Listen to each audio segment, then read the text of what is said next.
kasta kumanaan arday ah ayaa ka qalin jabiya jaamacadaha ku yaala Soomaaliya balse trayer oo kamid ah ay u suura gashaa in ay shaqo helaan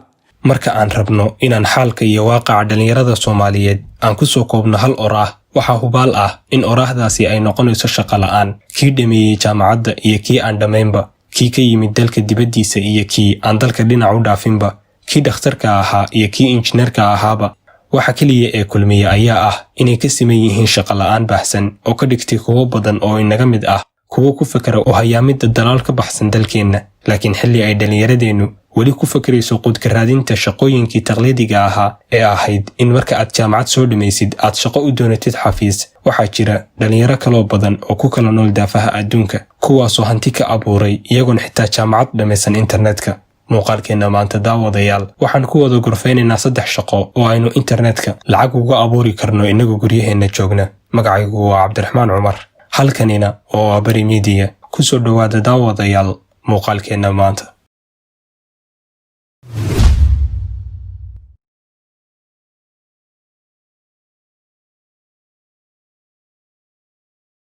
waxay ka mid yihiin wadooyinka ugu horeeya qof walbana uu yaqaan ee lacag looga abuuri karo internetka kanaalada YouTube ee aad maalin walba aragtid ama aad daawatid waxay shaqo u yihiin oo lacag ka sameeya bil walba malaayiin dhalinyaro ah oo ku kala nool daafaha adduunka si aad u soo gashid oo aad uga mid noqotid uma baahnid inaad haysatid qarash aad u badan balse kaliya haddii aad haysatid fikrad wax ku ool ah waxaad awoodaa inaad ku bilowdid tamartaadu inta ay tahay tartiib waxaad hadhow awood ugu yeelanaysaa inaad lacagta aad ka helaysid ku iibsatid agabka aad u baahan tahay moobilkaaga aad hadda ka daawanaysid muuqaalkan waad awoodaa inaad ku bilowdid haddii ay ahaan lahayd samaynta muuqaalka iyo hagaajintiisaba waxaa jira 2 muuqaal oo aan uga hadalnay si faahfaahsan qaabka loo sameeyo muuqaalada YouTube oo aad ka heli kartid description-ka hoose ee muuqaalkan laakiin intaadan soo daawan ka hor aan dhamaystirno wadooyinka kale ee aad lacag uga abuuri kartid internetka haddii aad tahay qof aan jeclayn samaynta muuqaalada laakiin aad jeceshahay qoraalka sidoo kale waad awoodaa inaad xirfadaada lacag u bedeshid waxaa jira website-yo sida Blogger iyo WordPress oo aan kaaga baahnayn aqoon dheeraad ah balse sida Facebook iyo emailka aad isaga diiwaangelisid akoon aad uga samaysanaysid kadibna aad bilaabaysid inaad wax ku qortid isagana sidoo kale marka uu weynaado oo aad heshid akhristayaal joogto ah waxaad awood u yeelanaysaa inaad lacagta ka soo xiranaysa aad ku hormarisid bilowga hore ee YouTube-ka iyo website-yadaba waxay ka siman yihiin inay u baahan yihiin dulqaad aad u badan waxaa dhacda inaad sanad ama 2 sano dadka kugu xiran aysan dhaafin 1000 qof sidoo kalena aadan wax lacag ah ka soo xiran laakiin dulqaadkaasi wuxuu miro dhalayaa sanadaha xiga oo ay dhici karto inaad si joogto ah bil walba lacag u dhaxaysa $100 ilaa $500 ugu yaraan aad ka samaysid waxaa jira dhalinyaro badan oo web u hibeeyay xirfado gaar ah waxaa jira kuwa yaqaan turjumaadda luqadaha samaynta muuqaalada logooyinka sawirada iyo wixii la mid ahba haddaba haddii aad leedahay xirfadahan mid ka mid ah waxaad awood u leedahay inaad xirfadaada u bedeshid lacag adigoon waxba shaqo raadin ku daalin waxaa jira website-yo sida Freelancer Upwork iyo Fiverr oo ku ogolaanaya inaad xirfadaada ka samaysid lacag aad u badan dabcan waxaan ka hadlaynaa haddii aad guul ka gaartid website-yadan aadna fahantid qaabka ay u shaqeeyaan iyo sida aad ku qancin kartid macaamiisha in bishii oo dhan 2 maalmood oo kaliya oo aad shaqaysid aad xaqiijin kartid $200 ilaa $1000 lacag u dhaxaysa dabcan bilowga wuxuu kaaga baahan yahay dulqaad iyo joogteyn haddii aad dulqaadatid uma baahan doontid raadinta shaqo iyo inaad maalin walba u jirmaadid subaxii hore qaadashada waxaan gaarayn bishii $200 haddaba sidee u shaqeeyaan website-yadan ugu horeyn sida aad u jeedaan waxaad iska diiwaangelinaysaa website-ka aad rabtid tusaale waxaan ku soo qaadanaynaa Freelancer waxaad marka hore gelinaysaa email iyo password kadib waxaad tig saaraysaa meeshan hoose kadibna waxaad dhahaysaa join Freelancer wuxuu ku soo saarayaa wajhadan oo uu ku leeyahay geli username waxaad gelinaysaa magacaad rabtid kadib waxaad u gudbaysaa wajhada xigta wuxuu ku weydiinayaa ma inaad shaqaysid baad rabtaa mise in shaqo lagu qabto waxaad dhahaysaa inaad shaqaystaan rabaa kadib haddana wuxuu ku soo saarayaa wajhadan oo uu ku leeyahay shaqadee ama xirfadee rabtaa inaad qabatid tusaale ahaan waxaan dhahaynaa inagu designing kadib wuxuu noo soo saarayaa xirfadan qaybaha ay u qaybsanto oo dhan waxaan dooranaynaa tusaale ahaan Photoshop video editing iyo kuwa la midka ahba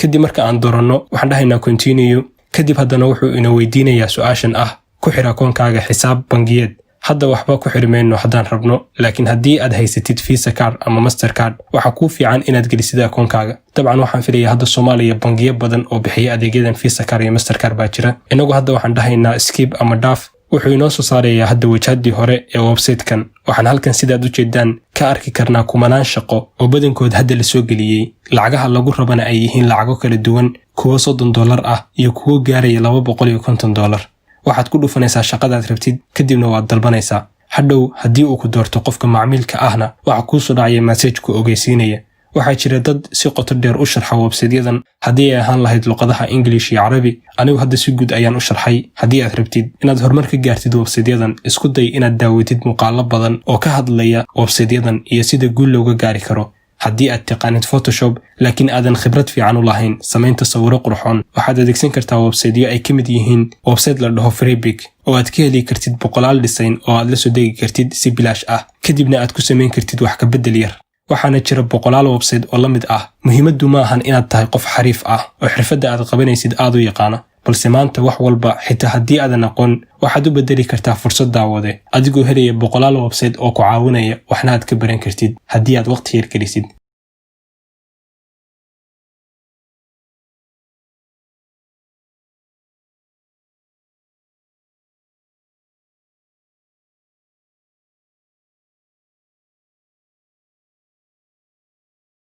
iyaduna waxay ka mid tahay tallaabooyinka aad lacag uga abuuri kartid internetka. haddii aad leedahay bakhaar ama xitaa carwo dharka iibisa, waxaad maanta ka heli kartaa macaamiil 10 jibaar ka badan macaamiishaada joogtada ah ee hadda ku yimaada internetka haddii aad adeegsatid social mediaha ama baraha bulshadu ku xiriirto sida Facebook, Instagram iyo kuwa la midka ah. waa hubaal inaysan jirin qof aan aqoon si maalinle ahna aan u isticmaalin, gaar ahaan aaladda Facebook oo haddii aan Soomaali nahay aan waqtigeena inta ugu badan ku bixinno. haddaba daawade, intii aad maalin walba waqti ku lumin lahayd aaladahan, waxaad awoodaa inaad ku suuq geysid ganacsigaaga, dad aan arki lahayn businesskaagana aad gaarsiisid. waxayna leeyihiin aaladahan, gaar ahaan Facebook iyo Instagram, arrin ah inaad lacag ku bixisid oo aad xayeysiisid ganacsigaaga. tusaale ahaan, waxaad bixinaysaa $5, $10 ilaa $100 iyo wixii ka badanba inta awooddaada ah dabcan. kadibna waxay ku gaarsiinayaan dad kor u dhaafaya 100,000 oo qof adigoo dooran kara magaalo gaar ah, tusaale ahaan sida Muqdisho ama Boosaaso ama wixii la mid ah, ama sidoo kale Soomaaliya oo dhan. waxaadna sidaasi ku soo xiran kartaa macaamiil kumanaan jeer ka badan macaamiishaada haddeer.